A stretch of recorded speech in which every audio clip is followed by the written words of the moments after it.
Today's chat is brought to you by LootCrate.com. Save 10% on any new subscription at www.lootcrate.com/FFC. Be sure to enter the promo code BRIDGE10 for 10% savings.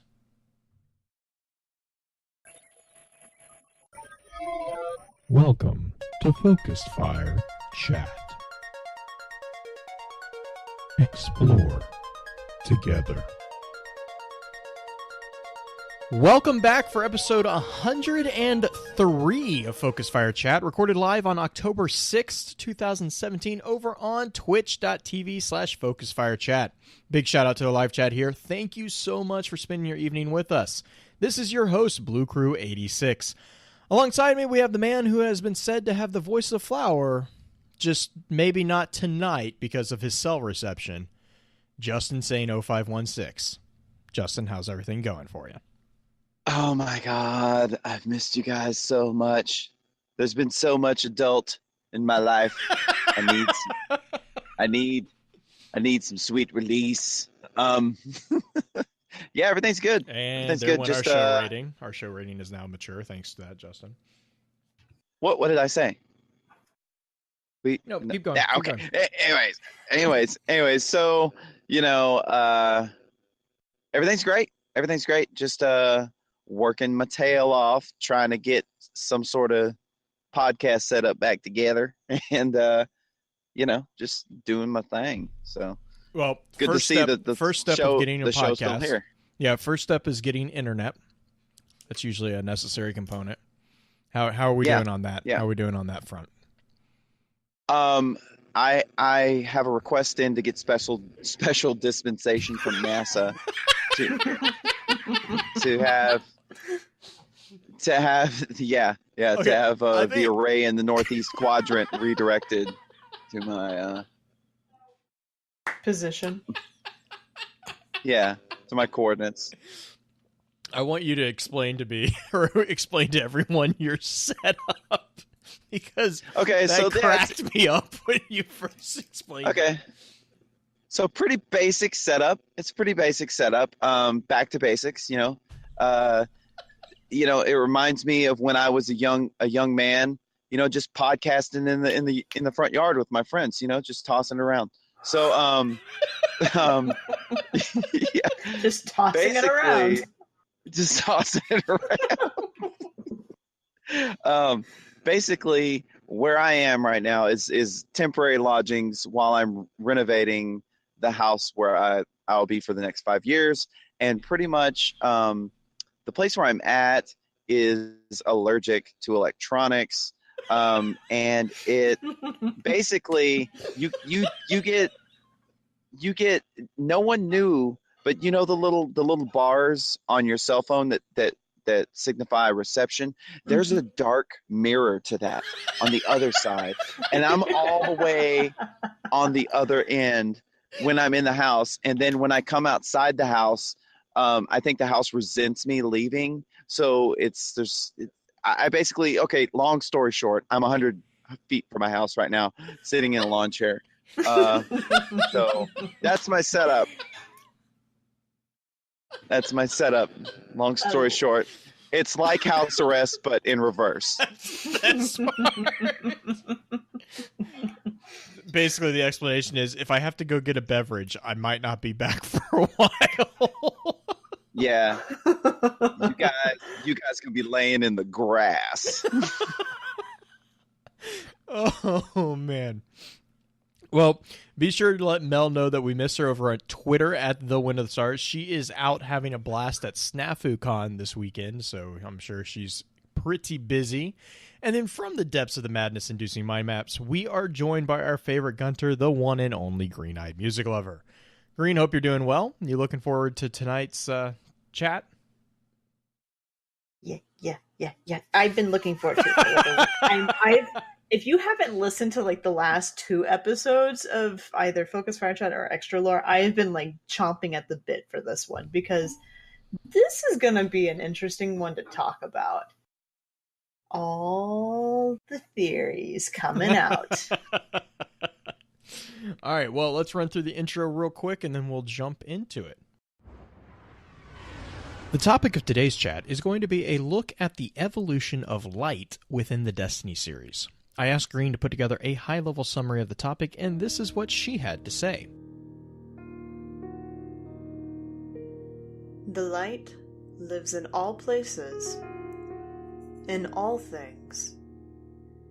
You can block it, even try to trap it, but the light will find its way. If this is the case, what makes Guardians worthy of the light? When Gaul asked this very question of the speaker, the response was at face value. Quite simple. Devotion, self-sacrifice, death. Devotion inspires bravery. Bravery inspires sacrifice. Sacrifice leads to death. Could others learn to wield it? Are there any other creatures that wield the light? These questions we have had all through Destiny, and now in D2, we have some more insight as to the nature of the light. Before we get into that, however, I do have a few housekeeping notes. In our last chat, we got to explore the new worlds of Destiny 2. If you missed that and have any interest in hearing our thoughts, please be sure to check out the new www.focusfirechat.com for archives of all previous chats, links to the other aspects of Focus Fire Chat out in the internet, and a growing collection of community articles. If you don't mind, please also give us some feedback on iTunes to let us know how we're doing, as well as helping us continue to grow. As many of you already know, Focus Fire Chat is a cross-community gathering where the intent is to offer a week-long, in-depth view of a particular subject from within the lore of Destiny and other games. This chat begins every Tuesday morning and runs until the following Tuesday, with topics decided by the group via a poll that begins every Friday and ends on the Tuesday morning of the new chat. Every Friday at around 10 p.m. Central, we get together to stream a recap of the previous week's chat for those who are unable to participate. Please be sure to also give some support to the other podcasts in the Guardian Radio Network, found at theguardiansofdestiny.com. These include Guardian Radio, the first and longest-running Destiny podcast on the net, Guardian 1, Ghosts and Echoes, which also has the Destiny audio grimoire from Destiny 1, and the network's newest edition, a non-Destiny-focused podcast, Paragon Radio. Our next chat's going to be a discussion on the updated information about the Traveler that we've received. Be sure to weigh in on the poll this weekend to let us know what topic y'all are wanting to dig into after that. Links to that poll can be found on either our Twitter account, @FocusFireChat, or within our Discord server. With all that being said, let's go ahead and dive into the information and thoughts that the community had about the evolution of light. Lorebot, let's go. Lorebot 2.0 activated. Query received. Interfacing with expanded database directory. Response received. Displaying on screen for review.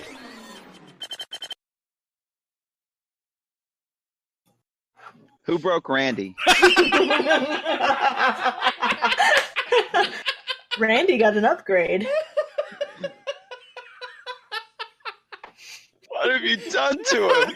I was like, I wonder how long we can go with awkward silence before he just reacts. Not long. Like, oh, That's the answer to that one. Good. Oh man.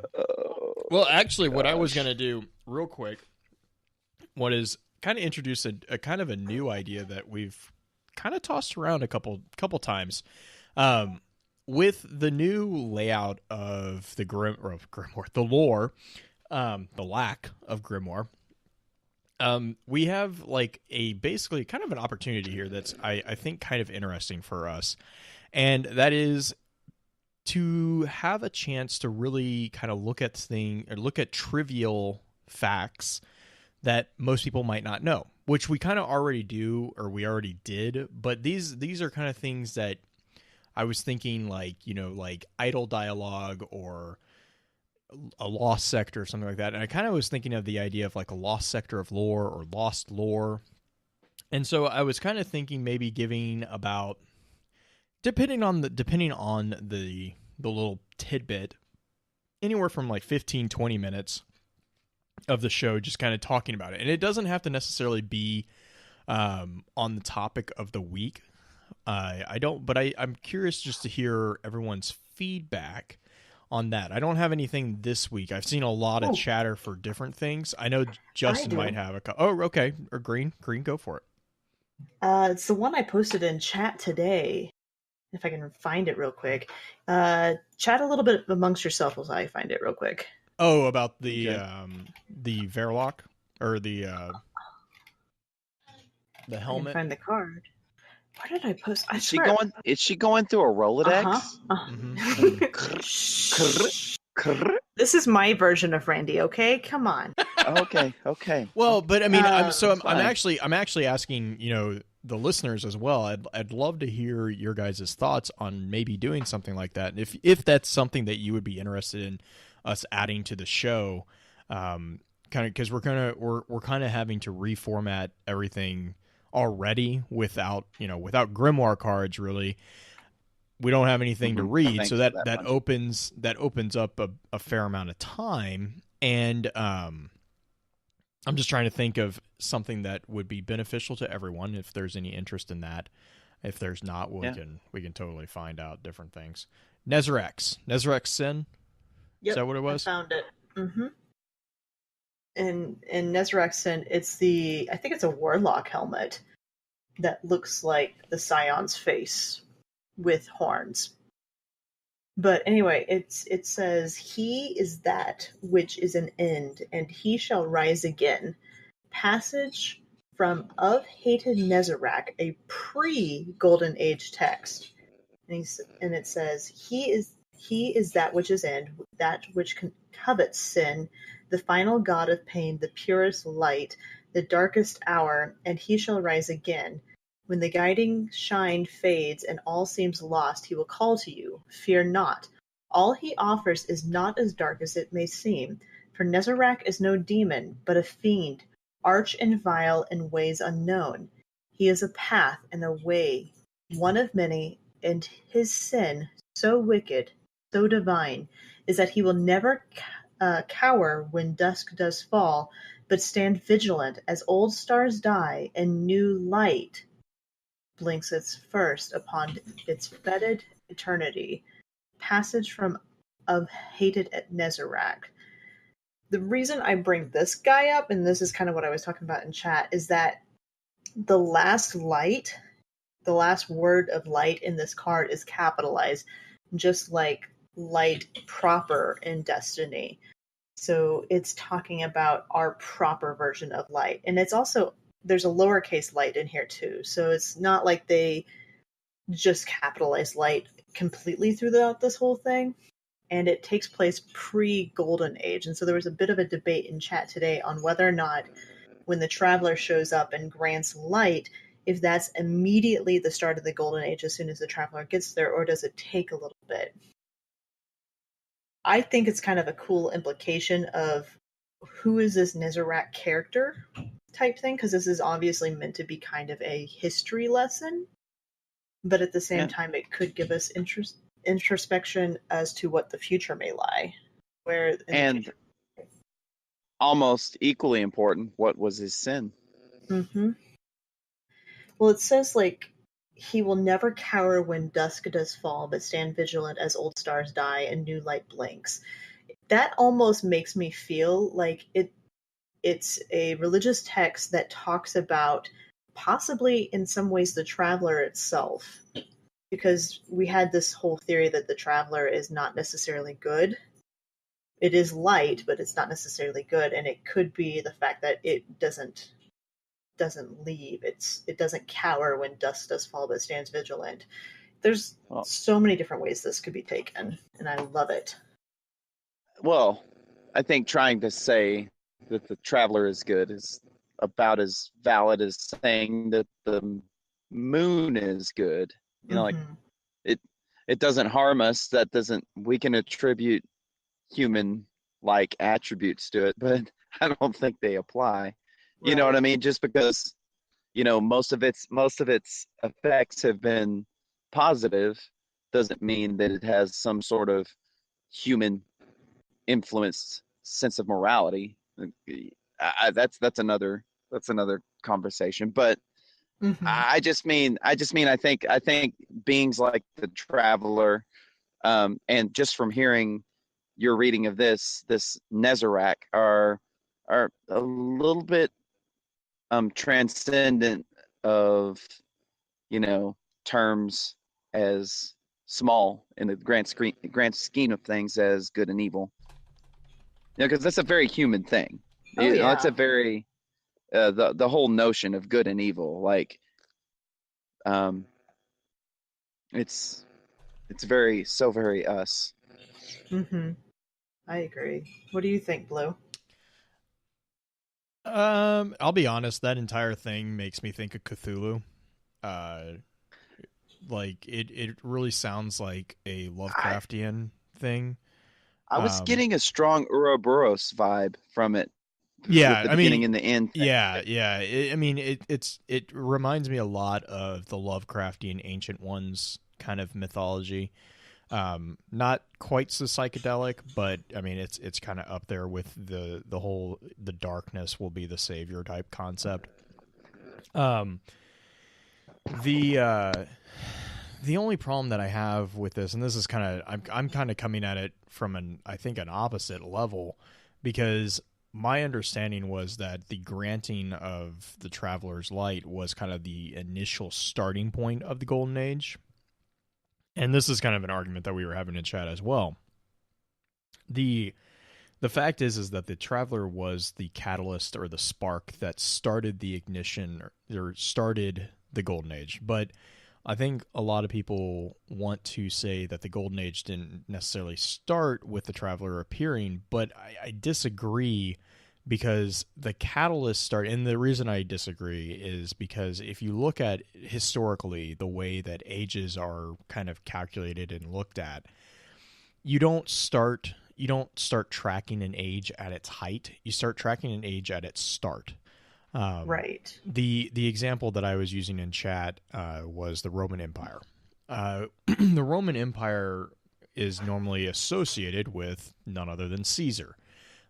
Pretty much every historian is going to agree with that. That's a pretty known fact. The thing is though the Roman Empire actually kind of is conceptually started at the point that Caesar, symbolically crosses the Rubicon.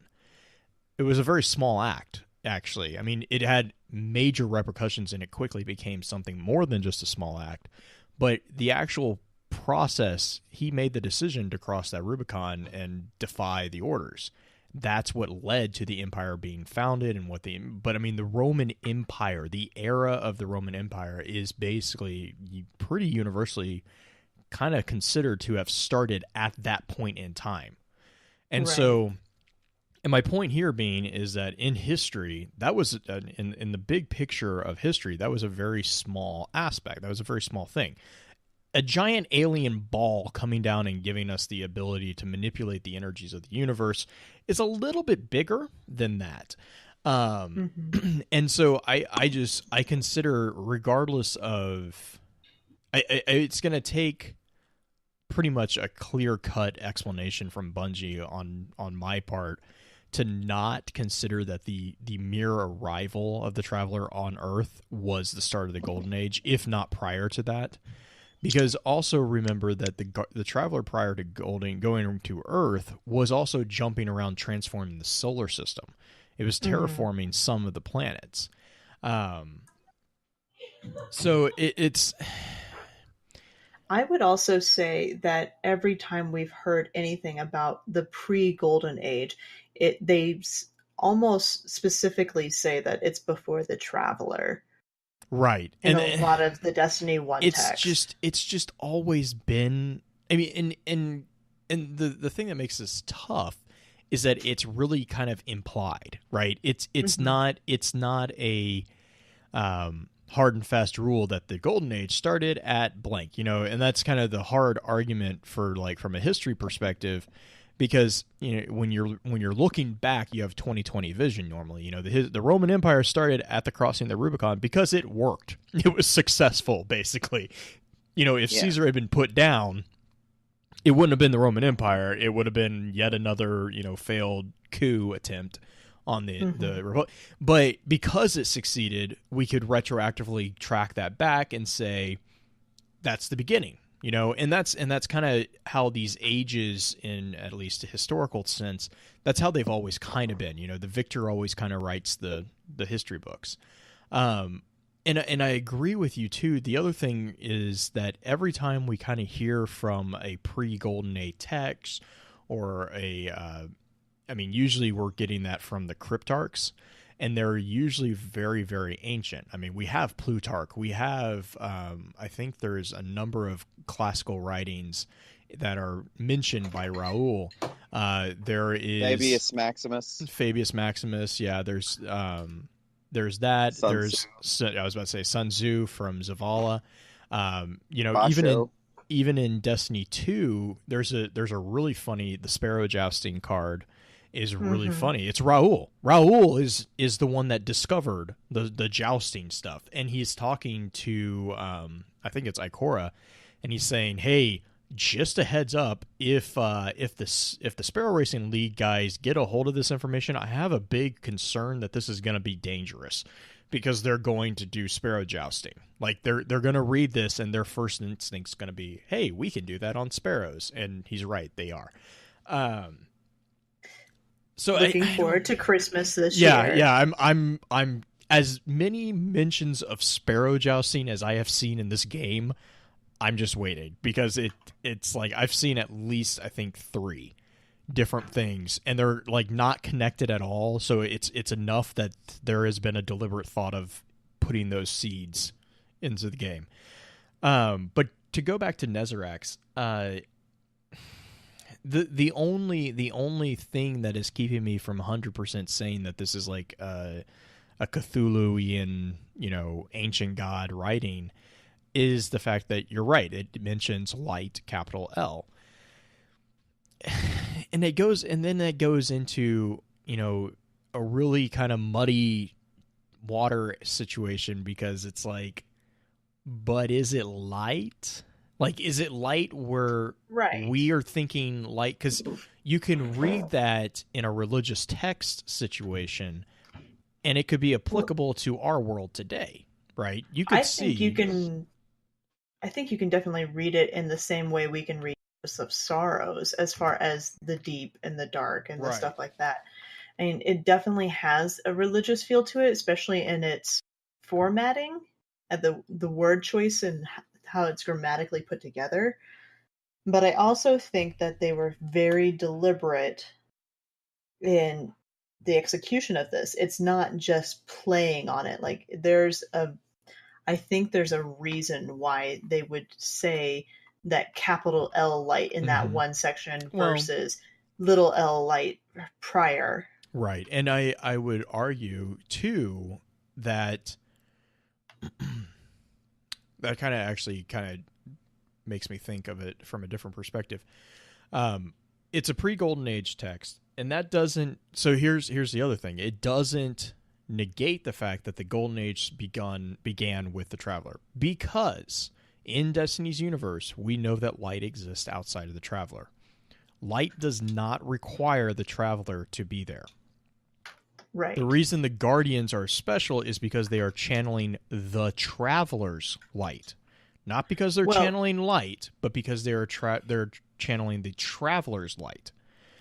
So your Golden Age... Now, the Golden Age did involve the transformation of the world and the universe, and mostly the solar system, for humanity via the Traveler's light. Again, emphasis here is on the Traveler's light, not just light itself. So you're right. It could be a Book of Sorrow situation where we have a scenario that there was a subspecies that was on Earth at the time. We know that the Hive were in the moon well before the events in Destiny, because of the Oceans of Storm cards from Destiny 1. We know that the worms were around. And we know that from the Books of Sorrow that the worm gods and the Hive have been around for eons, right? It's not something unsuspecting to say all of a sudden that, oh, maybe they actually were here before the Traveler. well before the Traveler, and this Nezarec is actually a Nokris figure or something of that nature. You know, like there could be a tie-in again to the Hive and to the worms with that because of the knowledge that we have about light. Not necessarily light does not come completely from the Traveler. So now that begs the question, though, where does the knowledge of this light come from? And that's kind of where I can see maybe a Book of Sorrow type situation. It would, I think I just from kind of a storytelling perspective and kind of breaking fourth wall, I think they'd have to be really careful with that, because the Books of Sorrow have already been written. And you don't want to have the same story, like, you know what I'm saying? Like, you don't want an echo of the same story where it seems like you're just copying it. Right. But I could see a scenario where there are another set of Ahamkara or another set of worms that are corrupting a different species. And, this is maybe that's why the Traveler originally showed up. But this is something that's on Earth before, if the Traveler is the start of the Golden Age, before the Traveler shows up. So this is something in our own history, like you could say our own vanilla history. Mm-hmm. Well, but I mean, we don't know why the Traveler showed up in the Sol system. Right. I mean, this could be a nod to one of the reasons. And we have those mysterious ships. Right? I mean, there's a lot of players right now that are in motion that we know nothing about. That this could be, and that's where I'm kind of like, I know I sound like I'm dancing around the topic, and that's kind of because I am, because there's just not really, there's more implications than there are facts, which is, I realize as soon as I said that sounds silly, because there's always going to be more of that. But in this sense, like, we know the name maybe of this individual. We have a knowledge that a rough estimate of his time, that it was pre-Golden Age, but other than that he was a being that was considered feared, being of light. That's another thing that gets me, is that so far light has equaled good. And a lot of what we've talked about in Destiny and Destiny 1 and beginning of Destiny 2, this guy... No, go for it, sorry. This guy has the feeling and the concept that he is feared. Now, that could just be like a reporting type thing, like they don't understand kind of fear. But this guy is considered a demon almost in this reading. He is not a good guy in this reading, but he is a being of light. Right, and that goes back to one of my favorite sets of armor from Destiny 1, the Seraph set, which basically talks and calls that out specifically. To most people in the tower, we are seen as angels. To those in the city below, we are not necessarily. We're seen as the exact opposite. And so if you're going to talk about a pre-Golden Age thing, and the reason I'm kind of going, I'm really liking this one is because it kind of does tie into this week's topic. But the reason why I kind of can see this still being something pre-Golden Age is, okay, yes, Guardians don't remember before the collapse. You know who does? The people who lived through the collapse. And so if there are legends and myths that have been passed down in the families of the people, Ghost Fragment the City, or Ghost Fragment the Golden Age, where the father is telling the son about, like, this is the world before, those scenarios, you have Nezarec's sin being passed down, this myth about a being of light, and then all of a sudden the last city is, the Guardians are what, and then you go through the Dark Ages with all the warlords and all that shenanigans, and then you come to the city and there's these Guardians. I mean, yeah, you're gonna have a long-standing distrust of creatures of such power. That kind of lays the groundwork for that entire, schism between humanity and the Guardians, which you see with Hawthorne. And, Ikora and the Vanguard are doing their best to kind of repair that schism. But it's still there. So I don't know. I Definitely. I love the implications, but at the same time I hate them because So, do you know what vibe I get just from hearing that whole reading of the of Nezarec's tale of his sin? Is the Rasputin from A Red Space Before Victory, the I bear an old name, it cannot be killed card, where it just goes on and on. Everything dies, everyone dies. I'm still here. How am I still alive? And it is alone. It is strong. It won. It's. I don't know if there's anything to that, but that definitely that was my first. That's where my brain went when I heard her read that. But I also wanted to say with regard to when the Golden Age started, we have to also remember that it's a human title to a period of time. So, there could have been a period of time long before we ever chose to entitle it, in which there were fallout-like effects from the traveler's presence, unbeknownst to the human population.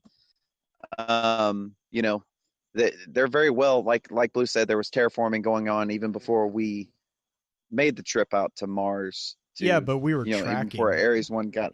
Yeah, but we were Yeah, tracking we were the traveler tracking it, from but when it started in the solar system. Oh, you're saying But- okay, I get what you're saying. Okay. Picture a giant field around the traveler, right?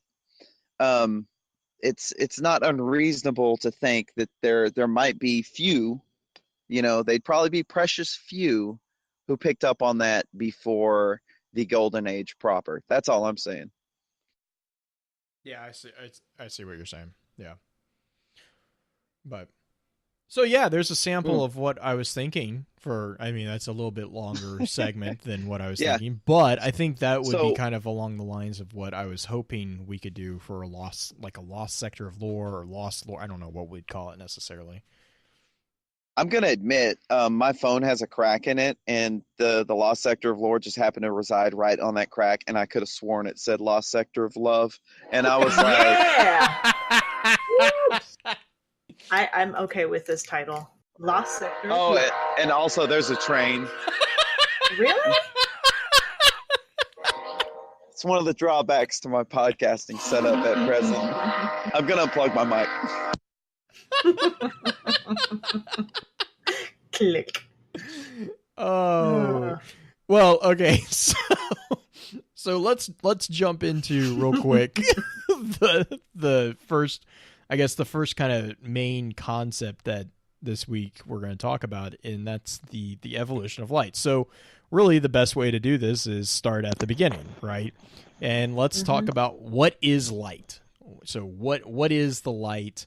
Green, I know you had a few notes or a few thoughts on this one.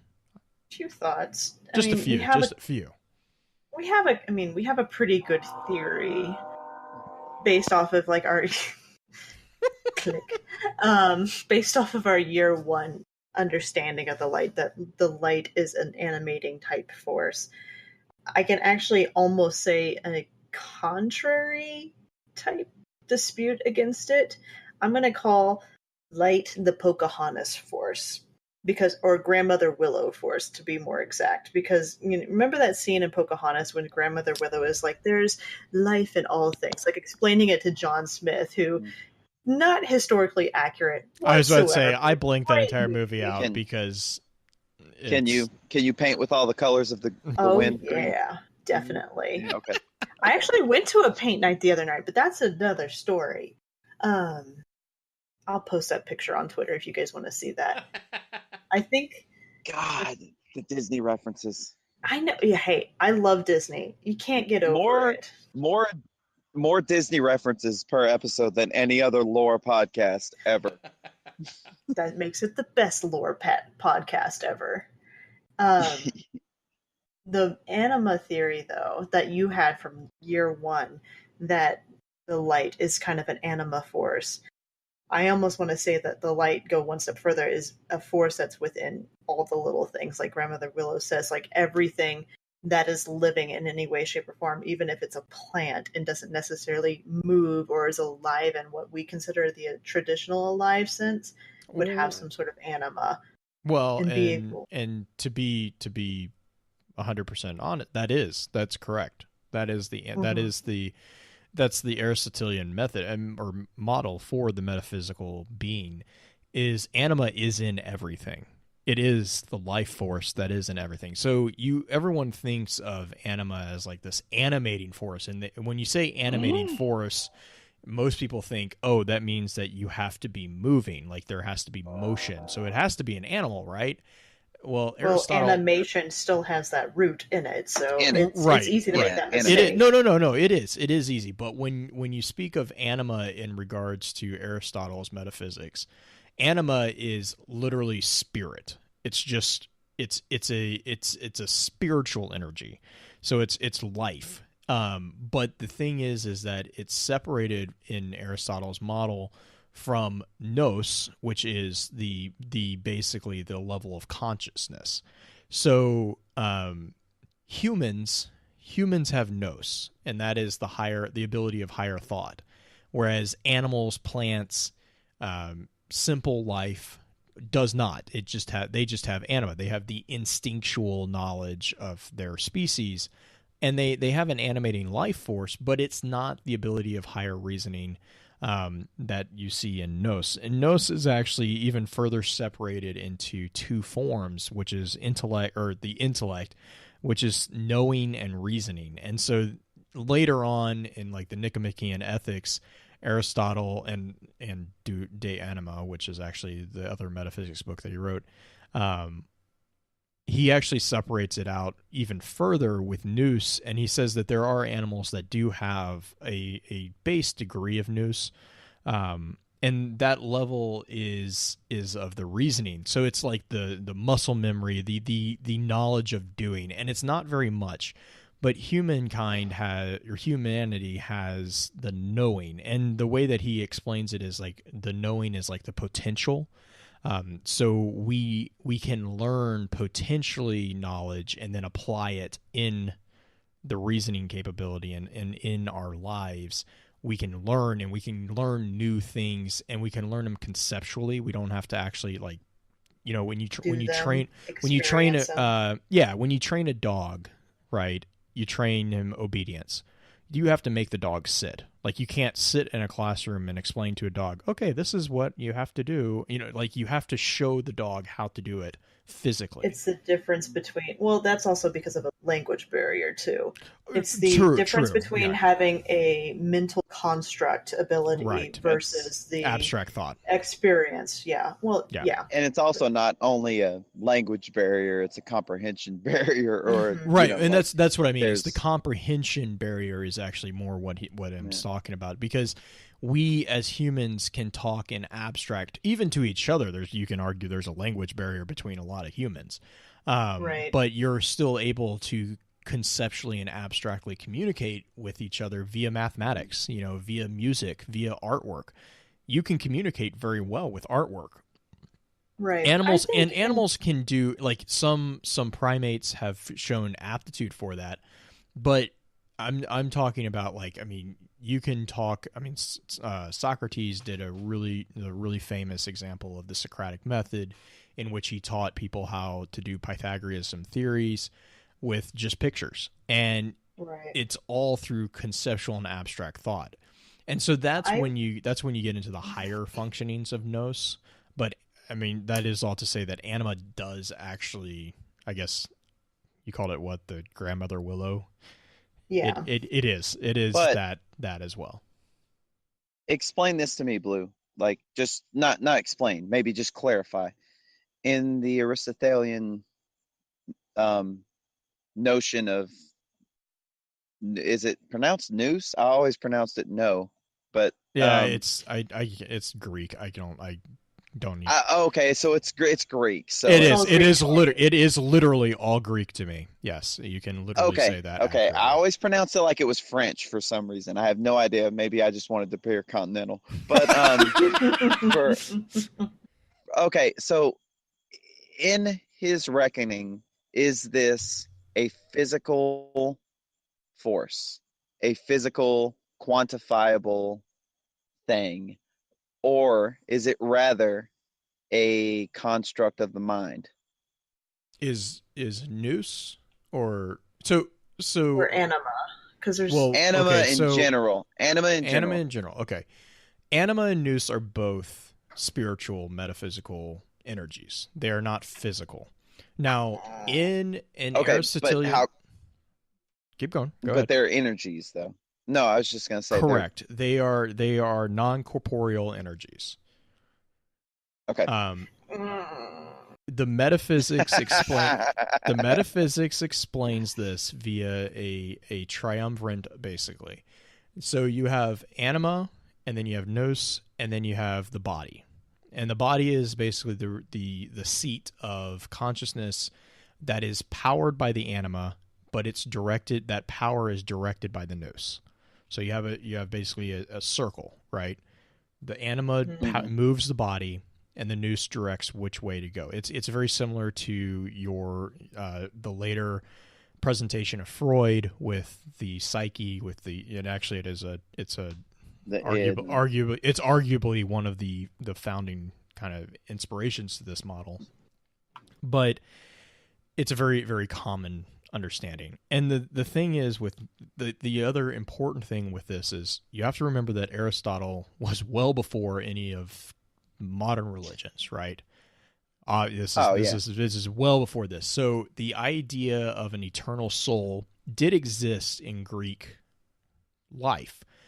Their understanding of what that meant was radically different than what we view it as.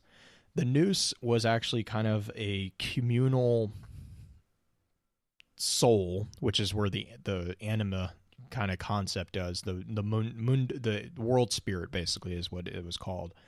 And the idea is that the nous is an immortal energy. However, the nous does not have individual memories.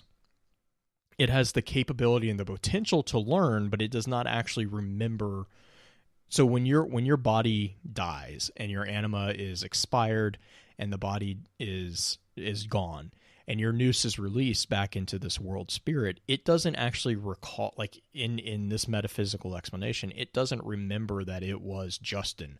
It doesn't remember that it was Blue. It's just That's a sad. force. It's a potential. It's potential is what it is.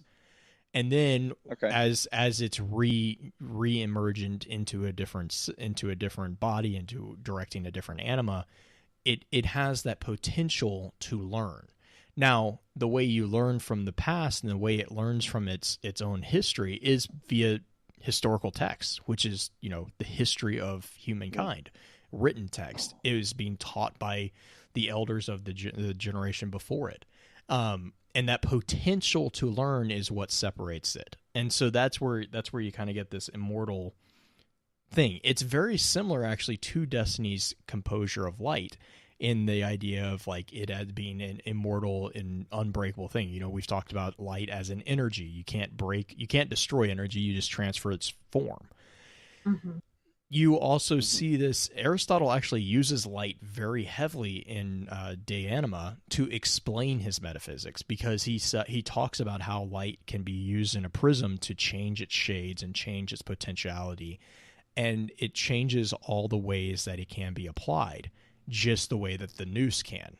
And so that's another really interesting parallel that I found within the Aristotelian metaphysics and Destiny, is because there's a very heavy usage of light, lowercase l, light, in metaphysics for Aristotle, and then your main focus of power in Destiny is light, capital L, and it's used in a very similar fashion. In this metaphor, we are the prisms. Yeah, well, so like in this metaphor, and this is kind of the light or animus is filtered and reapplied. Yeah, kind of. So like your guardian is your guardian is basically a microsystem in which this anima process is happening. So you have the light that is being generated. You have a light that is powering their body that is being directed in a way by the ghost. And then within that, the guardian is the shell which is encompassing this entire little microcosm that is going on. And so you can actually apply the segregation of the nous into the knowing and the reasoning as a relationship between the guardian and the ghost. The ghost is the knowing piece, the guardian is the reasoning piece. Because the ghost has the potential and kind of knows a little bit more about the way things work than the guardian does, but the guardian is the one that actually has to interface with the world and actually has to reason through and actually takes that knowledge and applies it to the physical world. So there's a lot of different layers that you can actually use as a parallel between that. Okay. And just to clarify for anyone who's just maybe joining us or missed some in the middle, this is just a theory based on a fella named Aristotle from a long time ago. He kind of knew what he was talking about, but he doesn't necessarily play video games, so he might not know what they're talking about. He didn't make too many video games. I mean, how many AAA titles did he churn out, Blue? None. But yes. I actually like that. And all that is kind of, okay, I'm just gonna have to mea culpa this and say, guys, I haven't been able to really dig into Destiny 2 yet. I'm working on it. But from what I know about the effects of the Starfish of Death taking the Traveler from us,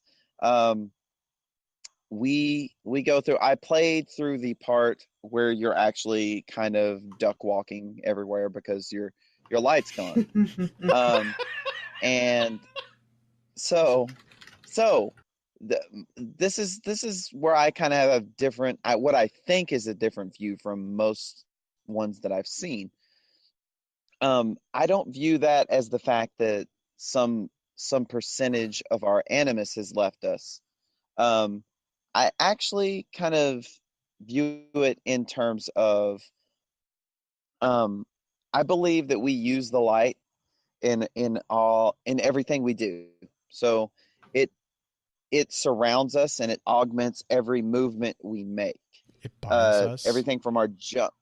Yeah. And in the darkness finds us.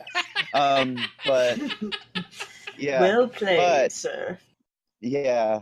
So I guess my point is, my thought on it, and this might be completely contradicted later on in this whole thing we call a game, but it is that it's very possible that without the light, our kind of regular musculoskeletal system has kind of atrophied a little bit, and we just aren't up to the task of doing simple things like walking, jumping, running.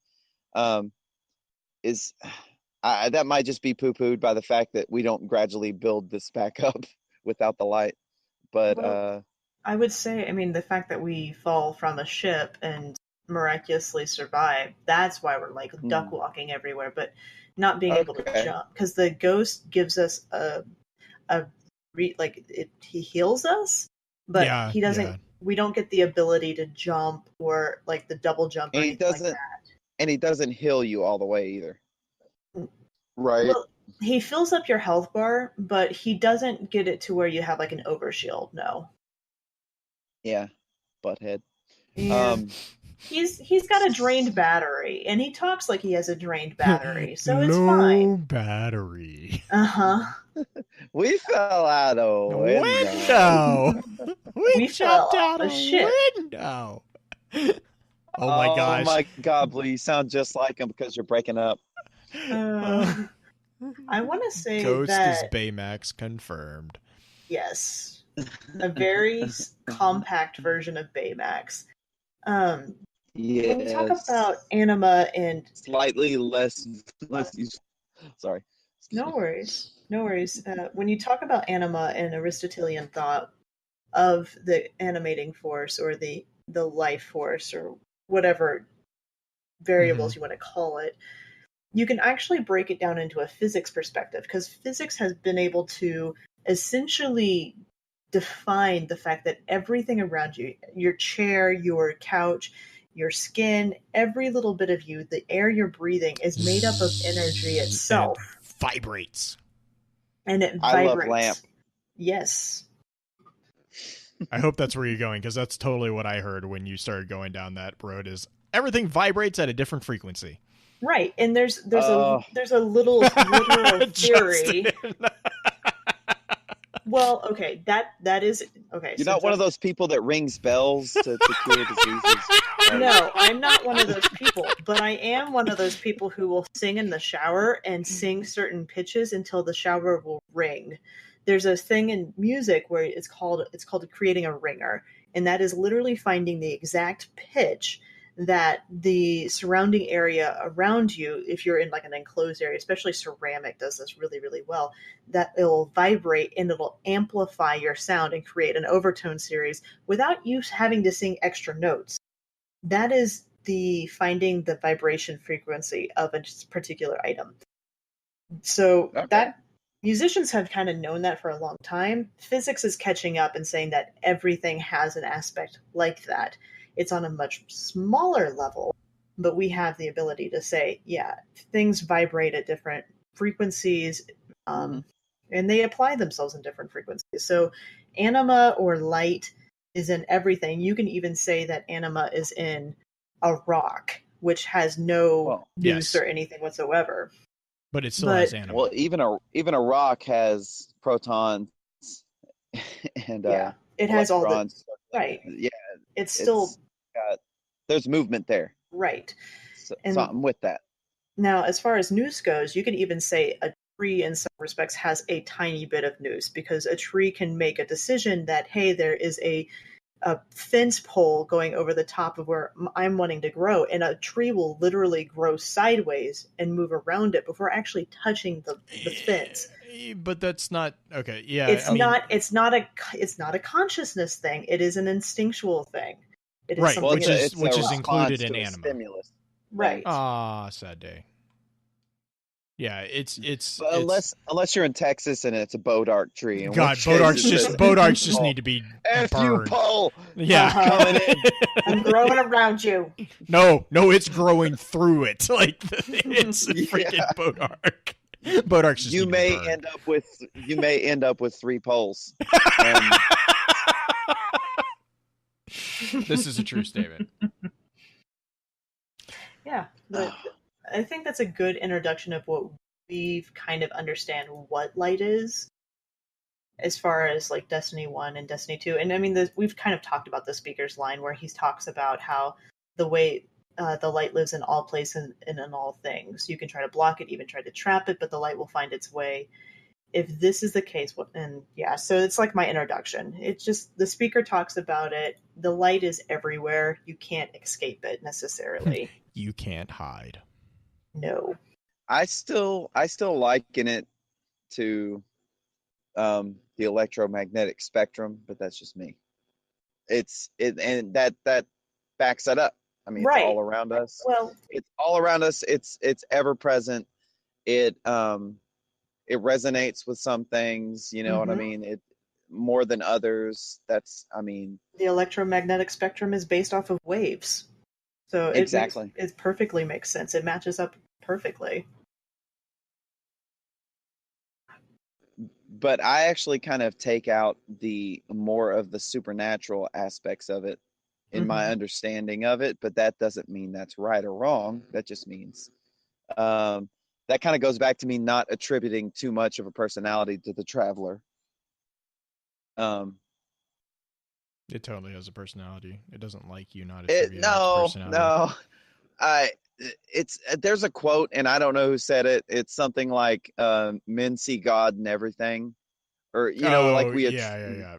Well, yeah, it's humanize humanity humanizes everything. Like it's just a pretty much we attribute personalities to things. We attribute human personalities to things without human personality, and the nobleness or the the regalness of a lion. He's Like, still gonna eat who your here has face. ever seen? Yeah, he's not very noble. He's just, you know what I mean? Like, I don't know. It's kind of a thing. That's part of our human experience. That's how we cope. That's how we cope. He ate my face, but it was noble. He was so noble. Well, I know Green really will get mad at me if I skip this next part. So Green, you mind if I take a second real quick and do this? If you miss this next part, I will just make the text bigger and the color more obnoxious next week. So basically, as a part of the Focus Fire community, you might notice that we have an obsession with all kinds of geek gear. Actually, we have an entire chat room dedicated to it. So the FFC team would actually like to offer you a chance to experience that rush of getting a goodie package yourself by offering you 10% off any new subscription to Loot Crate. All you have to do is visit www.trylootcrate.com/FFC and enter the promo code BRIDGE10 for 10% savings. An added bonus is that the theme for October's Loot Gaming Crate is actually going to be Demon, which has featured franchises being Doom, Diablo, Dungeons & Dragons, and Skyrim. So everyone knows how much of a fan I am with Loot Crate to begin with. So having it come along with D&D and Skyrim gear has kind of proved to be a no-brainer for me, and it's definitely the one I would suggest everyone get if they're into RPGs at all. So yes, there you go, Green. Now I won't get yelled at. Nope, I'll take the yellow coloring off of it for tonight, all so right, you don't have to nice. stare at it. Yay! Yay!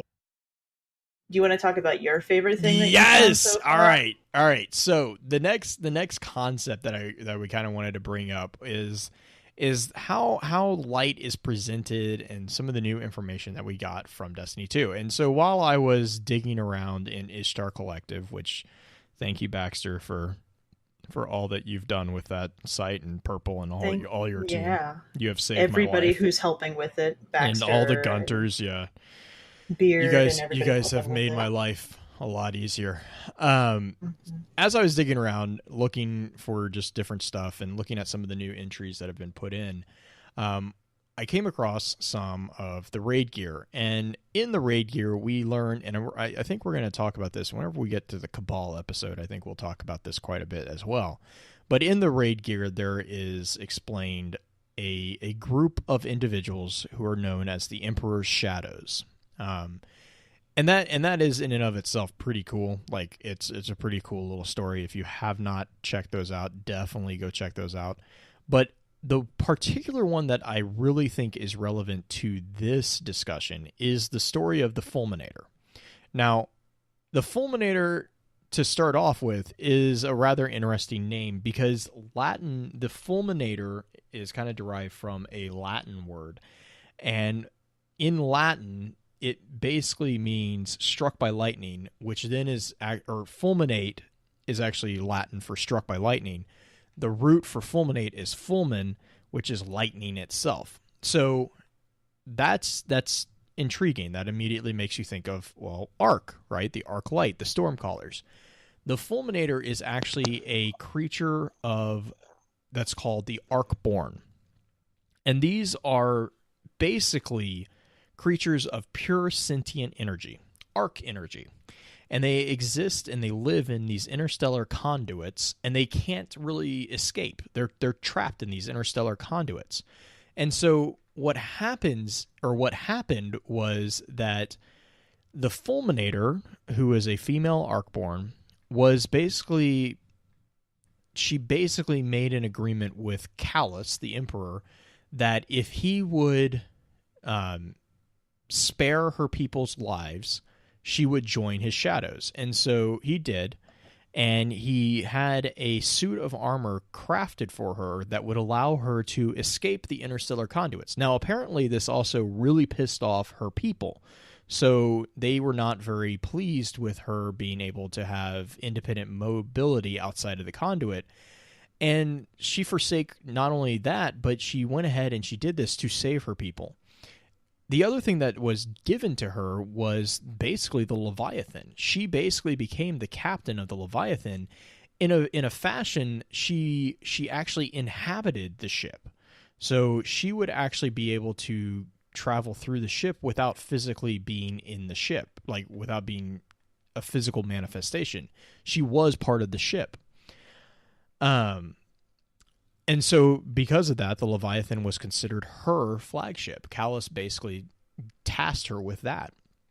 And she actually she died in a failed assassination attempt alongside, like, I think I've seen the number anywhere from dozens to hundreds. We don't really know how many of the shadows.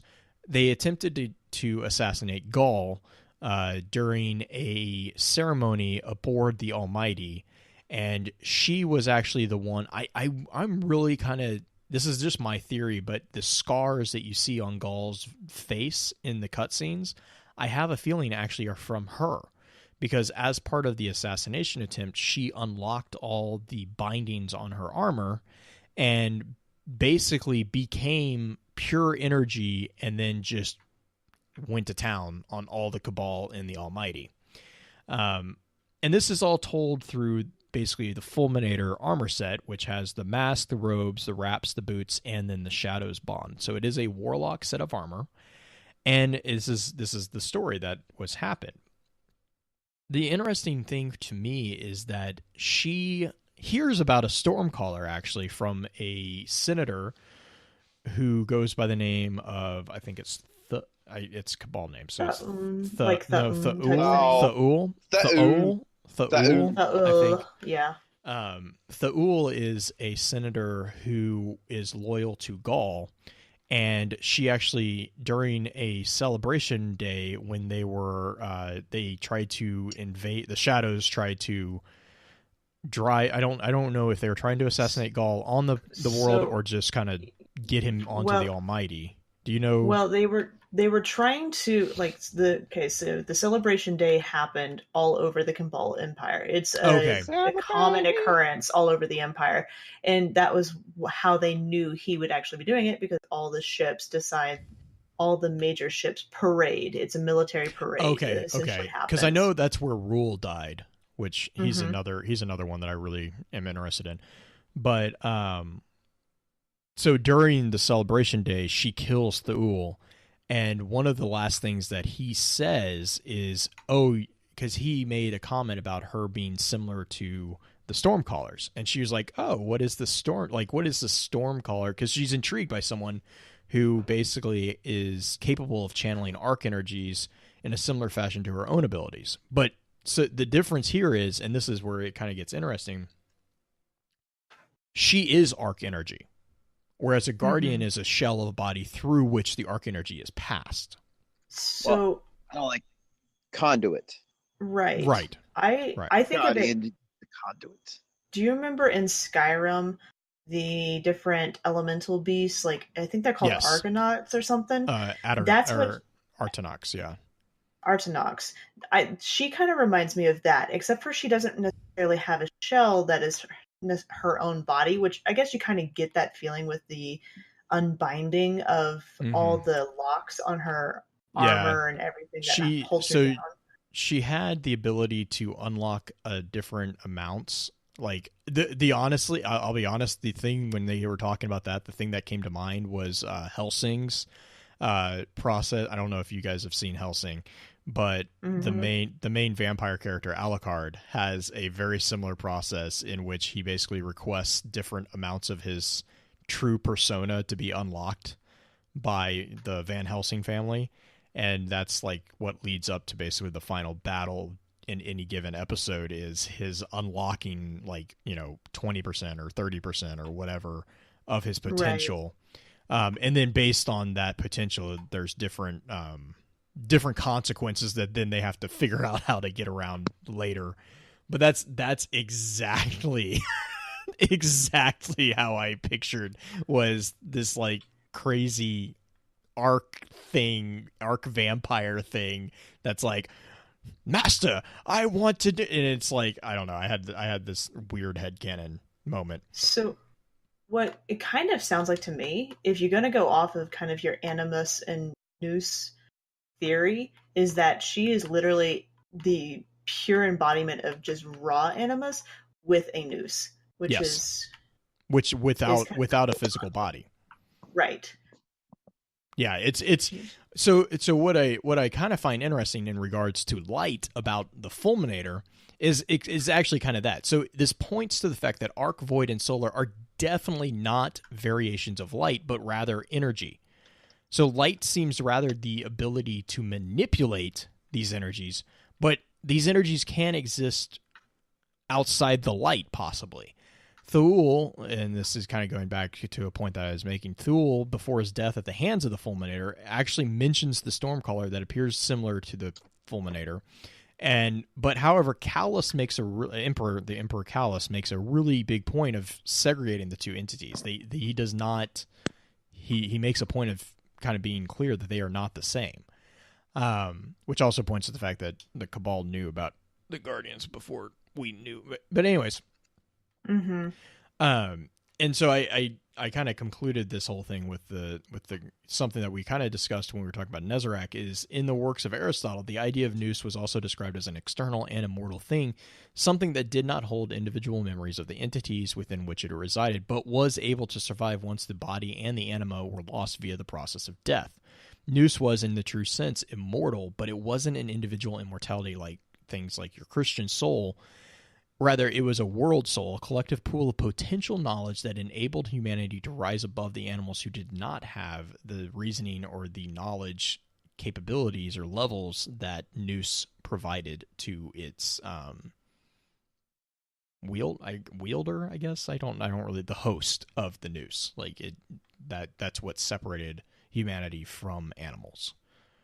But yeah, so Fulminator is one of the shadows. I will not lie. I got sucked into a rabbit hole of reading up on the shadows, and oh my gosh, there's so many interesting little stories about the shadows. Both the ones that did get retconned, by the way, and the ones that did not. So. So do you want to? We should talk about the redconning that just happened because maybe it's not significant, and I've had Baxter did a really good post over on the errata for Ishtar that kind of explains what happened. But I mean, do you want me to explain? Yeah, or do you want to explain? Yeah. Okay. No, you go ahead and do a quick breakdown. So there are, and I'll be quite transparent. I don't know. I think this is the prestige armor. I'm not really sure, but basically there are 3 sets of armor that we had in the database that were related to the raid, and they were the armor sets were basically of the Emperor's Minister, the Emperor's Agent, and the Emperor's Champion. One set of armor for each class. The Minister was the Warlock, the Agent was the Hunter, and the Champion was the Titan. Currently, if you look up the information in Ishtar, what you're going to see is that it's basically just kind of abstract quotes from Callus to the person who has completed the raid. And then if you read the class item is where this is really important, because the class item now attributes different aspects of Gaul. The Titan or the Champion it speaks to the strength, the Agent speaks to the cunning, and the Minister speaks to the cunning. I'm sorry. Agent speaks to the cunning. I'm sorry, I'm going off memory. Agent speaks to cunning. Minister speaks to wisdom. And so again, Warlock, wisdom, Hunter, cunning, Titan, strength. Pretty obvious connections there. However, prior to this update, what those armors had included were vastly different. They actually were basically mini stories of 3 different shadows. The Minister was the shadow who went by the name of Secrus, who was a baron of Shanks, so it was a fallen. The Agent was Feltrock, the Skull Piercer, who was a Clips, which I'll talk about just in a second. And then the Champion was a shadow who went by the name of Valus Nor. Now, I think I've seen a couple different places refer to Valis Nor as a female. I'm not sure. I don't remember there being a gender assigned to that individual, but just take that with what you will. The Clips is actually the one that really interests me, to be honest. Feltrock. We have another Clips mentioned in the lore that was not removed, and that was Rule. We mentioned him just a minute ago. And Rule is, I can't remember his full title, but Rule is also Eclipse. Eclipse is basically another species that is introduced in this item in which, because then you have the Ace Defiant. Sorry, I'm going through my mental notes on this one. The Clips is a Warlock species in which they were pretty advanced, and then something happened. We don't really know what happened, but they were driven underground, and then when they were able to come back to the surface of their planet, they found that it had basically been somewhat invaded by a foreign life form that was very violent and very possessive of that planet. And so they were kind of forced into a war with these creatures. And so when Callus and the Cabal found them, it was rather a simple matter of mop up to remove them. They didn't stand a chance against the Cabal Empire. And so Callus, basically, this is kind of, you'll start finding this very common with Callus. Callus approached a number of the Clips and said, hey, in order for me to not destroy your people, will you join my shadows?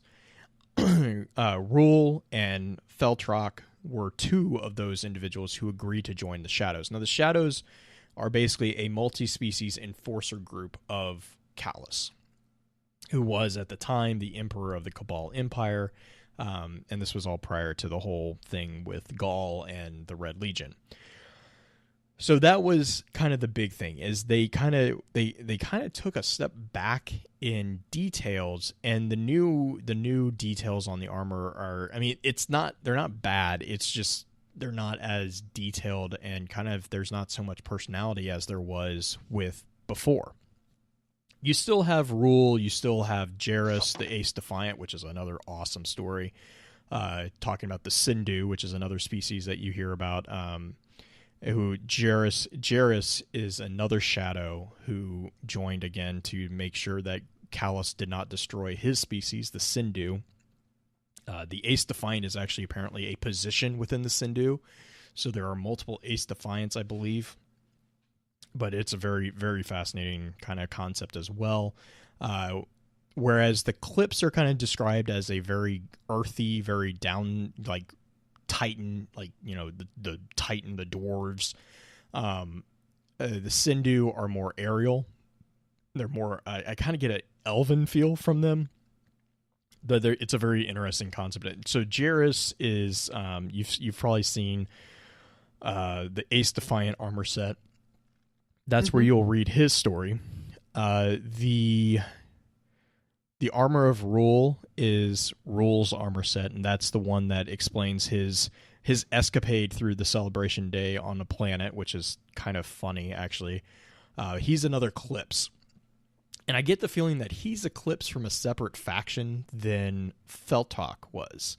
But that's basically what happened on the armor set. We lost the stories of Feltok, Sekris, and Nor, but we don't, and this is where I kind of was talking with like Baxter and Kex and Anon about this, and we don't know if it was because we're gonna get them later, and these were like meant to be bosses or something inside the raid, and that got changed, and this was something that overlooked. We don't know the reason behind their change, and so right now they're not technically canon because they got removed completely. But I'm hoping that they get reintroduced, because to be honest, especially Feltrock and Sekris, I'm really interested in, because Sekris actually points to the Fallen joining the Cabal, which is an interesting thing in light of the Titan mission, in which you have a potential ally being formed between the Fallen and the Guardians. So this is another example of a Fallen kind of joining the ranks of a former enemy race. Oh yes, and also because Feltrock coins the term traveler spawn, and I really want that to be I really want that to be an actual nickname that the enemies use for the Guardians. Yeah. Oh, so Was that a good explanation? yeah. Yep, definitely. I think that breaks it down quite nicely. Other resources of people who have gone over it. I think Mylan did a video on it. Mylan did a video of it. Like I said, Baxter did a really good. Baxter's is more from like a data standpoint. He's just kind of explaining like, hey, this got changed. This is what happened. I have not had a chance to watch Mylan's video. I've seen many people reference it. Mylan does a really good job of presenting things in a short format. In a short format, I was thinking after today's escapades, I think everyone can appreciate a little bit less salt in the presentation of information. And Mylan and Mylan, Beard, Bife, all of them have a very good. Wally have very good heads on their shoulders. I really appreciate watching their videos because I'm not going to get yelled at. I feel like. Well, they will. Okay, that's not to say they won't criticize. Oh no, things. no. They will criticize, but they constructively criticize it. Right. They will provide possible solutions instead of just complaining. Just keep your head in the bubble, Bife. Keep your head in the bubble, Bife. How big is the bubble? Shorter than Bife. There is while we're still on the topic of light, there is actually a really cool kind of connection that we've had in the chat about from the weapons of the Trials of Nine. Now I think I got all of them on the mind map. I'm pretty sure I did. Which one? The Trials of the Nine. I did not yet. Okay, I will try. I'll try to get these on here. But if you look at the Trials of the Nine, or no, I was talking. I'm sorry. I apologize. Not the weapons. The weapons are a completely different story that is also amazing. The armor set. So the armor set from the Emissary of the Nine. You have different sets, obviously, as all people who are familiar with the Trials from Destiny 1 know. There are basically two reward tiers. There is the ones who've won, and then the ones who have gone flawless. There are different armor sets based on that. Wait. How does that go? Flawless. Hang on. Flawless. Hang on. Let me see. I might have an audio clip for you. There. That's how that goes. I don't think that's a flawless sound, but that's just my opinion on that one. That's Justin's flawless sound. If there were such a thing. but anyways. Challenge to everybody. Let's get Justin to the lighthouse. What is it called even? The Emissary Spire? The third spire, stupid. I think. I'm gonna call it the lighthouse. It's kind of cool. Anyways, like there's float. a sparkle pony. Yes. And a giant, terrifying woman. Yeah, she is really creepy. But the armor set from the Emissary, so you have 6 sets, 2 for each class. Your Hunter is your flowing and your floating. Titan is crushing and annihilating, and then Warlock is channeling and focusing. Because they can't jump. Obviously.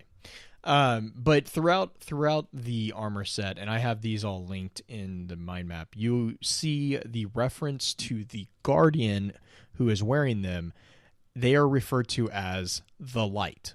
So it's talking about, for example, the flowing cowl says, "For the light who moves under cover of dark." This was actually a really kind of a big topic for a day or so in the chat, because we talked about, what is the implications of this? Like, you're talking about an individual as if they are the light. You see, and there's always, they're all throughout here. You know, there's the floating is for the light who seeks the freedom to vanish. Is the hunter for the light who seeks complete movement in their strike. And so it goes.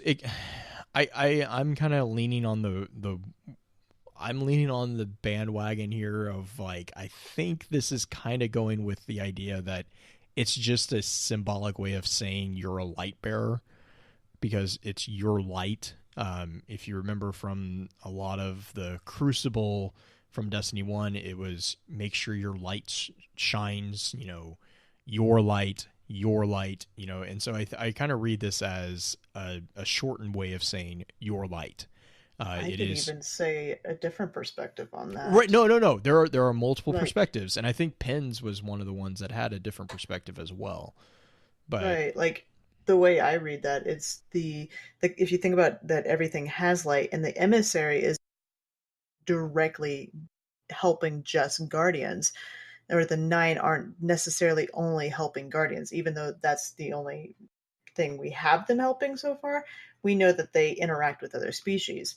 So for the light, for anybody who wields the light or who can channel the light, who moves under the cover of dark, I mean, there could be multiple different creatures that could technically fall under that category. Right. And I think the counterpoint that I would make to that is that these are armor sets that are given specifically to the individual who wins at the trials. So to me, it would feel weird to say light as a collective light and put that on a set of gear that is reward for showing that you are not the norm. Does that make sense? Well, like, it's in order to get right, the gear, you have to exceed the norm. It does, but the point that I'm making is that gear could be also regulated towards other things. It doesn't specifically, yes, to us, it specifically means you have to earn it in this way. But theoretically, I mean, this is pulling a lot of different strings from nowhere in particular, that you could have other races that theoretically could channel the light and earn it in their own particular way. Oh, okay. I see. You see what I mean? Yeah. So no, that makes sense. But I think we would agree though that this is not trying to like fundamentally change the understanding of how light works. Oh no, definitely not. Because I think there was a conversation too about how the implications of the individual nature of the light, because up until now it has always been Traveler's Light, and now it's kind of like this is, you are the light, and it's kind of like that could potentially I just don't agree with that particular view. I can see where someone can have that view. I don't agree. I just read it as for the creature or individual, meaning the person, the light, the little tiny light, because that's what the 9 tend to see, the light that does this. Right. And I mean, and going kind of back to the beginning of the episode, your Nezarec, right? Mm-hmm. It's he or it is described as, you know, a light. You know, he's described his light, blah blah blah. Mm-hmm. So it's not unheard of that is the case. But I think that was just an idea. Right. No. And it's a newer presentation of light that we have not seen yet, mostly because we have never so closely interacted with the 9.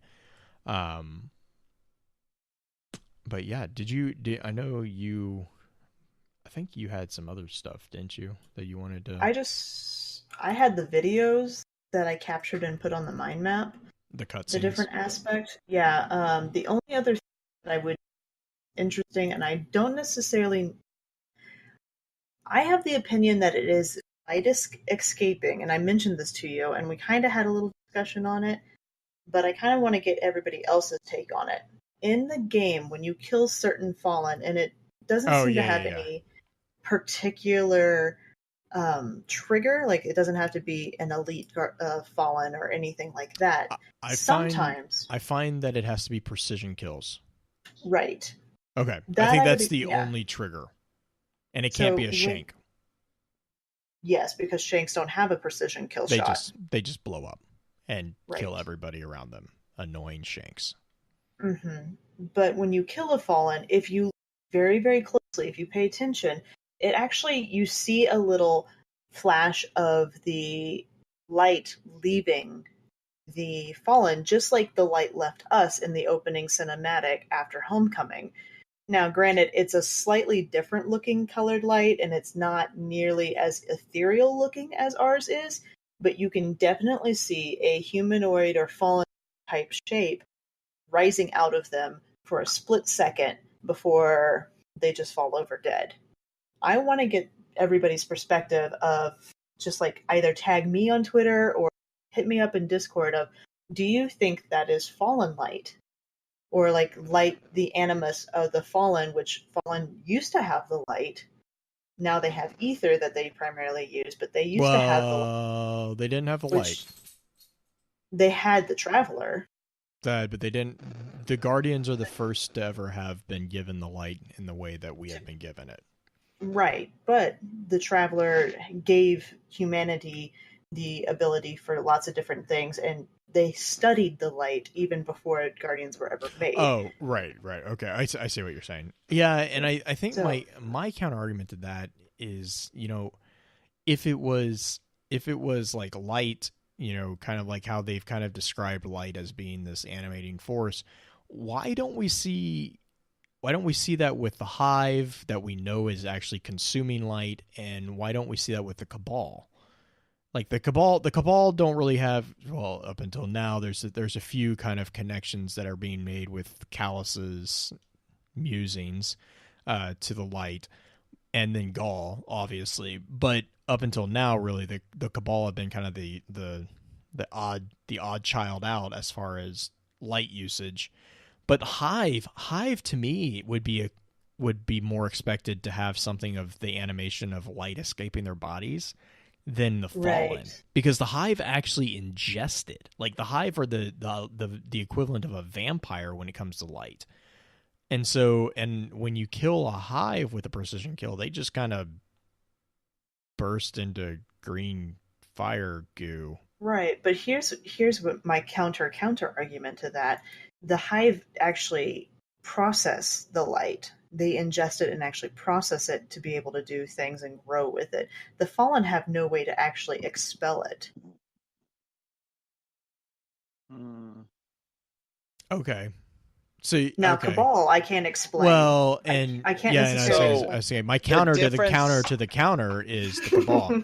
No, But- my Yeah, you're counter right. to the counter is Thrall scat. So that's the crux of this whole argument, is that the Thrall have Thrall scat and they can process their light, and that the Fallen can't. Well, the Hive also, all the Hive have worms, so Right. that's why they Yeah. have to ingest the light. And Which so you can actually argue, leads me to a pun about Fallen Thrall scat, but never mind. uh Oh, I missed you, Justin. me too. I missed you too. I like how Blue says that, and it's slight begrudgingly, but I'm like, Oh yeah, I my missed God. Justin. It's like, I really missed you, not disingenuously like Blue meant it. But I think actually that would explain why the Hive don't have a similar light effect, is because the worms within them are actually consuming the light. Right. And As far as we know, Right. that's what's happening. So the Hive have probiotic light. Yes, exactly. I was can actually just thinking that. I was like, so they have really strong yogurt. So glad I beat you to that one. which Thrall scat, this thing just Hive yogurt. it just came full circle back to the Greeks, Blue. Yeah, with the Greek yogurt. Probiotic Thrall yogurt. It is a cycle. available at your local supermarket. Oh no. This, If you ask really nice, we'll oh, even throw in some worm spore to sweeten the deal. yeah, it'll be a liturgy of yogurts. That's how that'll be the Oh man. But yeah, that's just kind of the only thing that I Yeah, I think the Cabal are really the only ones that I really have a problem with that being the expectation there is because if it's light, then why don't the Cabal have something similar other than the hey, we're gonna pop the gasket on your precious fuel, rocket fuel but Right. juice but it that we it poisoned. stands to reason that the Cabal are just they just don't get it. Like they well, well yeah, they no don't think because about this. they've never Think had a about traveler this. nearby. The only way that they could actually get the Traveler was to physically take it. So it stands to reason that this empire of bouncing space rhinos, they don't get it, like they just don't get it. So they're like, no, but we'll take it. What are you gonna do with it? I don't know. But Yeah, basically, that's it. That's what I get from that. yeah, what's your end game here, Valis? I don't know. But Oh yeah. man, yeah, What's I your could end agree game? with as a interesting point that the Cabal have never necessarily had the Traveler nearby. They know of the Traveler. We know Right. that I because guess my point is though is that if light is in everything, kind of like what we've been talking about, then it wouldn't matter that the Traveler wasn't nearby because they would just by existing have some form of light. right, but they wouldn't have the enhanced light, which the Fallen have had the Traveler nearby, so they were exposed to more light, even if they did not have light Oh, okay. I powers like see what you're we saying. did.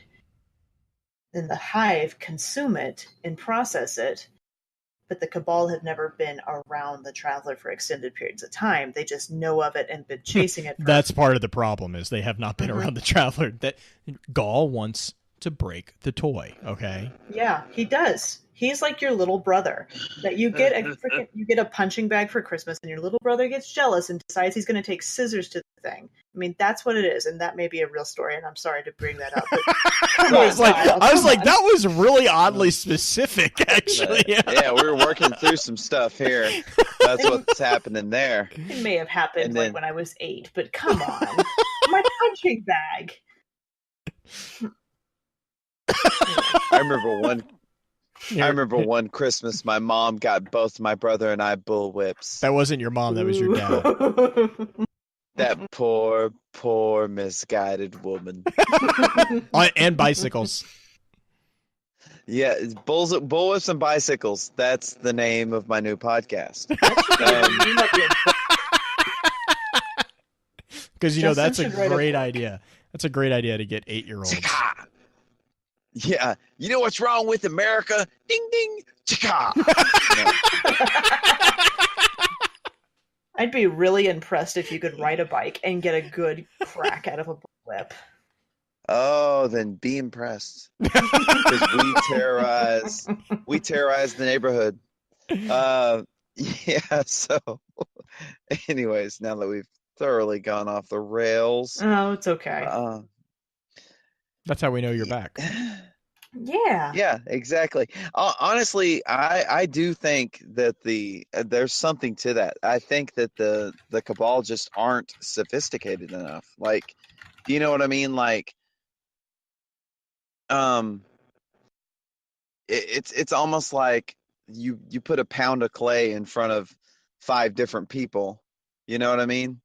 One of them might get a masterpiece out of it, and then, you know, I'm building blocks over here. Mud patties. I'm gonna roll it. I'm gonna roll it up into a long thing, and then I'm gonna make a big cinnamon roll because that's what I do with Play-Doh. Yes. Yeah, As long as you Yeah, don't yeah, eat no. it, it's fine. yeah. I'm just saying, just because everyone has the same clay and the same basic human anatomy in their hands doesn't mean that they can all, you know, sculpt.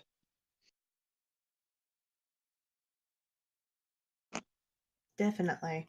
Well, Blue, do you want to head into the dispatches? Yeah, I am so proud of everyone for this one. So let's run into that. Oh,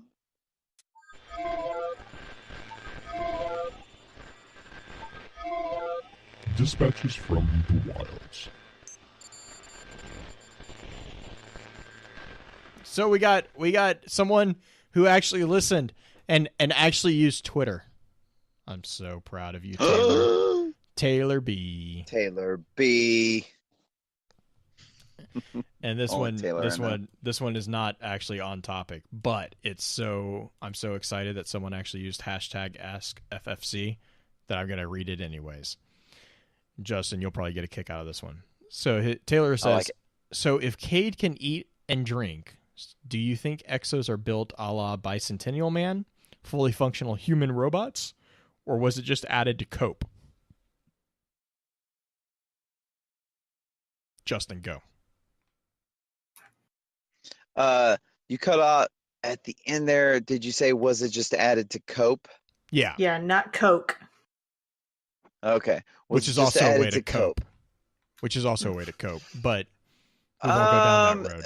I Caffeine. think just knowing what I know about the frail human psyche, it was more than likely added more for our benefit than for the actual Exo's benefit. Because when you've got a mechanical companion, who likes to eat alone?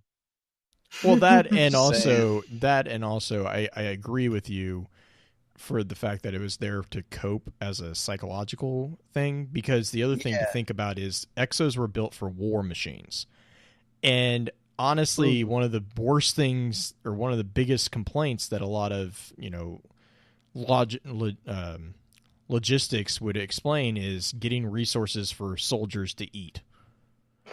Why would you then make a robot army that has to eat? Well, it's also notable he doesn't have to eat. No. just But I can. mean, but Well- that's what I mean is that's Yeah. what he's asking is like, because with the Bicentennial Man, he was like a cyborg, right? He was a human that had been made a robot, but he was still at the core a human. With Cade, especially, we know that Cade has none of his original pieces, if you will, left. There's one of the treasure maps from Io. I can't remember which planet, but one of the treasure maps, he kind of is like Eris is making fun of him, and he makes the There's comment new about treasure maps. yeah. He makes the comment about, oh yeah, well, Exos, we don't have our bones anyways. Like, Well, I mean, you also have to think about just energy. None of the Guardians technically need to eat because we have light constantly feeding us. I think it's just as bizarre that Awoken would be eating, or humans would be eating if they're Guardians, as it is an Exo. I mean, it just seems more bizarre because they're robotic, but right. And I think this would be for the non-Guardian Exos, especially. But I mean, I would argue that I don't think. I think you're right. I think that in the same vein that a Guardian probably doesn't need to eat, but can, and probably does. I mean, we know Cade enjoys his spicy ramen and his green acid drink. Okay, but just think about this. Your sense of taste and things like that, it's just a mere manner. It's just a mere matter of receptors, right? Right. Sending signals to a brain. So I mean, it's having a very high functioning robot or android, however you want to put it, who can taste things is not that, it's not No, that and I think far-fetched. the question, to me, the question is more: is it actually necessary? or is there a purpose for it? Is there a purpose for I it? don't think- Like, I don't think there My is. point was, I don't think there's a purpose for it, not a concrete one, but I think it had much more to do in the beginning of their human Psychological creators. coping. Yeah. Yeah, but not the psychological coping of the Exo, but the psychological Oh, coping of the creator. person who created it. Oh, that's a good thought. the concept of having something so alien, create something that has some familiarity by having Exactly. Because we're so egotistical and self-centered. I don't see us caring enough about a machine to think down the road he might want to cope by eating. Well, This but I was robot thinking, may for stress the eat. right. No, I was thinking for the humans that were made into exos, because we know that there were some exos that were seeded, but there were also humans that were made into exos. Oh, And I got you. And one of the things is like for a coping mechanism for the human who has become an exo, you know, like it's not that you have to eat, but it's that you are able to eat in case you need to have a degree of familiarity to reacquaint yourself, you know, because I mean, I don't even, I mean, it's not really possible, but try to cast yourself into a situation that is so alien that the mere process of just picking up a food and eating it is comforting. Well, I mean, yeah. But I mean, and it's really not that hard. I guess it's in hindsight, it's really not that hard because people comfort eat all the time, right? Mm-hmm. That I mean, some of our favorite food is actually called comfort food. Yeah, it's what humans kind of do to realign themselves with what is, I guess, comfortable and what is right with their world. But that's like a return to what's familiar too. Right, though. But again, that's the point though. For a human that has been made into a pure machine, a return to normal would help with psychologically accepting that. And then, you know, because prior to guardianship, if an exo shot himself in the face, you know, there's no really with a laser multiple times, but there's really no coming back because there's no ghost there, right? I mean, you could repair it, but technically that argument, right? I was going to say you could put the hardware back together, but if it's the software that makes them and that software is lost, then that software is terminated. So you want, and I mean, it's like, you know, it's one of the, I mean, and you know this, Justin, it's like a common trope in science fiction whenever you get a person who's put into an out-of-body experience, whether that be a cyborg or an android. I mean, geez, Philip K. Dick wrote about this significantly, about androids who got confused and actually thought they were humans, and humans who were completely mystified when they found out that they weren't human because they thought their entire lives they were human, only to find out that they weren't. I mean, it's a very popular topic within science fiction that psychological need for comfort in a face of a 100% alien world or alien environment. I mean, to me that makes perfect sense, but I would strongly agree that it's not necessary, because to me that just seems silly. Build a perfect war machine and then make it have to eat.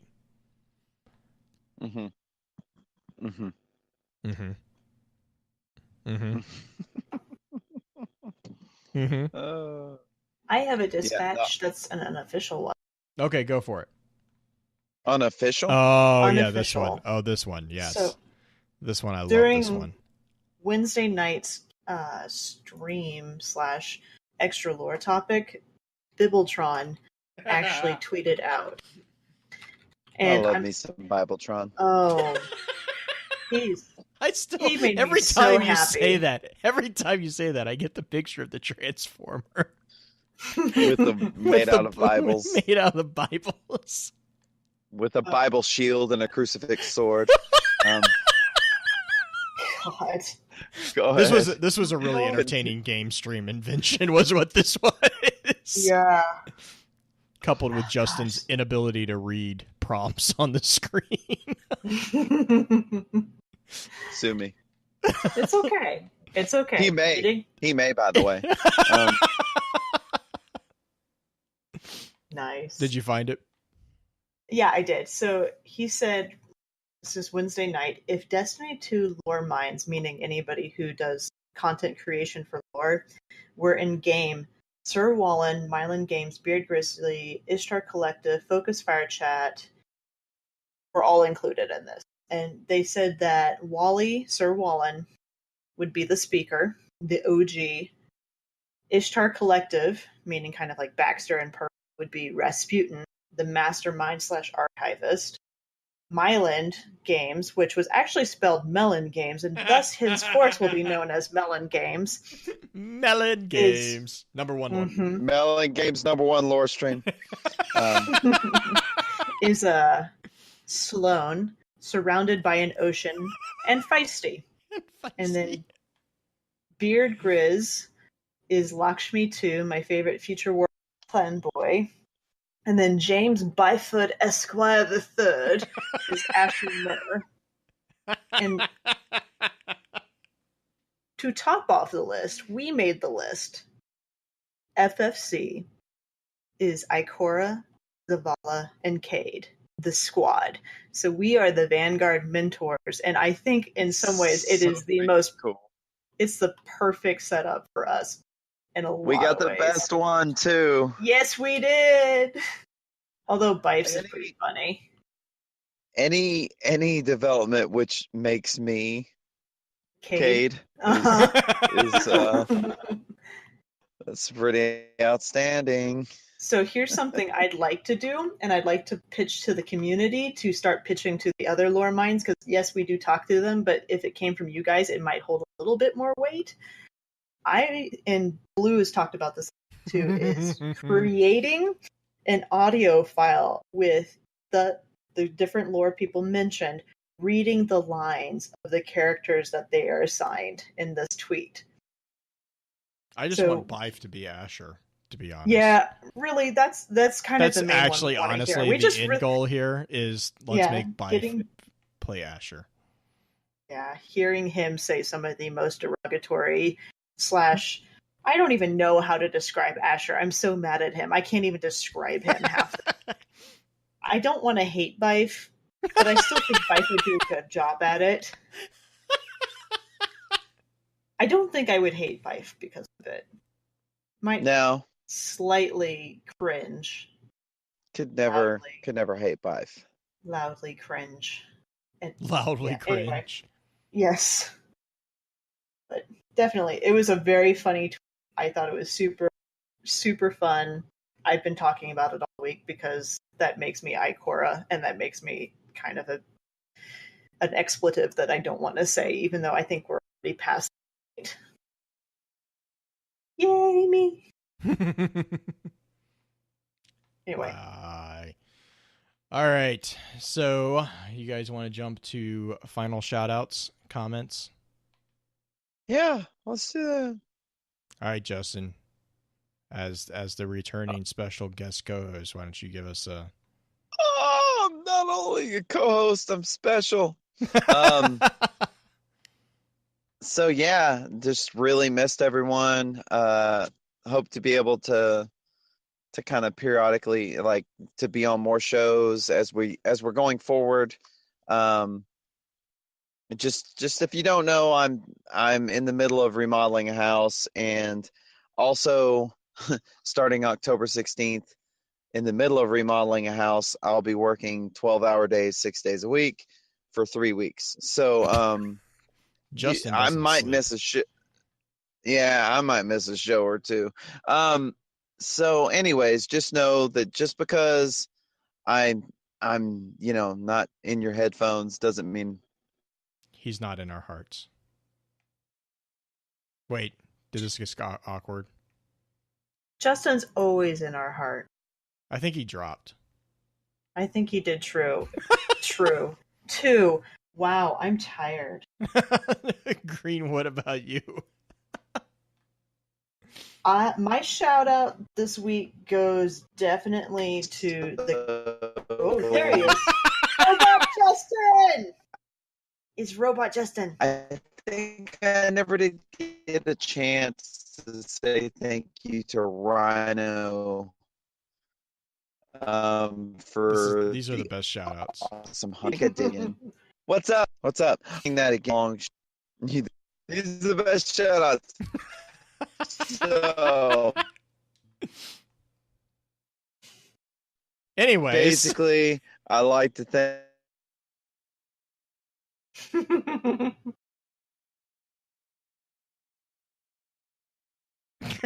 Green, go. Okay. Yeah. Betamax Justin is on low power. My shout Can out you hear me goes. now? Gosh, Justin! Oh, window. We fell out of window. Just step. So just quit in my signal, Cora. So big shout out to my Vanguard mentors and all the focus fire for the robot voice. Go. Are we good? Yes, we're good. Go, Grid. Okay. My shout out goes, now this seems kind of counter, not as climactic as it's anticlimactic after Justin's deal, but the Gunters. I definitely want to put out a huge shout out to everybody who's been helping us gather all this information, and for Rhino for organizing a lot of it. I know we're starting a bigger project coming up here pretty soon, which granted, this whole thing is a big project, so me saying that is kind of whatever.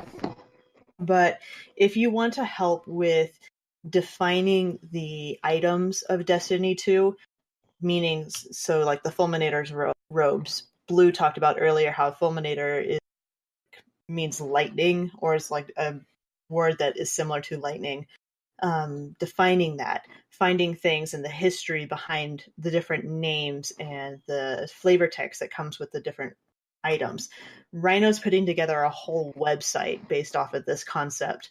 And if you would like to help the Gunters help him, let us know in Discord chat or shoot us a tweet. Shoot me a tweet. I will get you into Discord chat. Just get a hold of us if you want to help out with the history and the fun stuff. Because if you have a specialty, like I went to school for music. I find things in this game that are related to music all the time. If you have a specialty that you're like, hey, I could help with this, or I'm good at looking up things on the Google machine, jump in. You have a place there too. Let us know if you have any help, and my shout outs to those guys because they've been doing an awesome job in making my life, Baxter's, and Blue's life, Justin's life so much easier.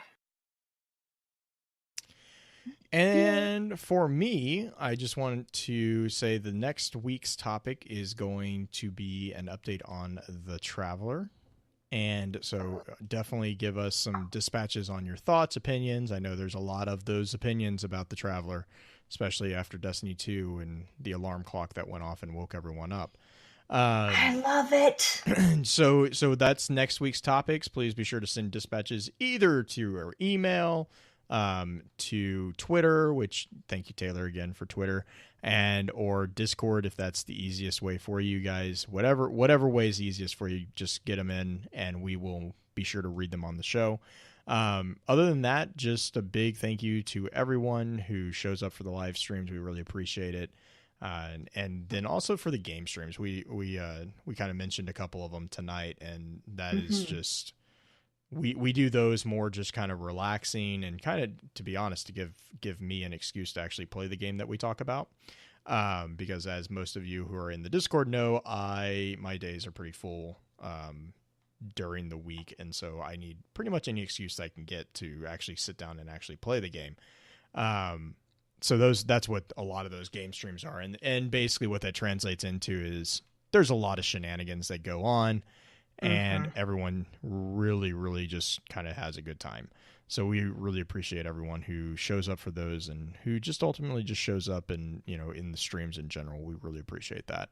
But yeah, so that is my shout outs for this week. And then we're going to run through an outro. We might try to keep Baymax Justin on for a little bit, but he's probably going to need to go recharge his battery. So with that, we'll begin to wrap the chat up. Thank you again to those over on Twitch for coming to spend your evening with us. If you'd like to join us for a live streaming of the episode each week, please be sure to give us a follow over on twitch.tv/FocusFireChat. Links to all our other sites can also be found with our episode archives over on the new and improved www.focusfirechat.com. Please be sure to email us at focusfirechat@gmail.com with any feedback or questions for our team concerning the podcast. And please, please, please let us know how we're doing by giving us some feedback on iTunes as well. Also, make sure to check out our partner podcast within the Guardian Radio Network over on theguardiansofdestiny.com.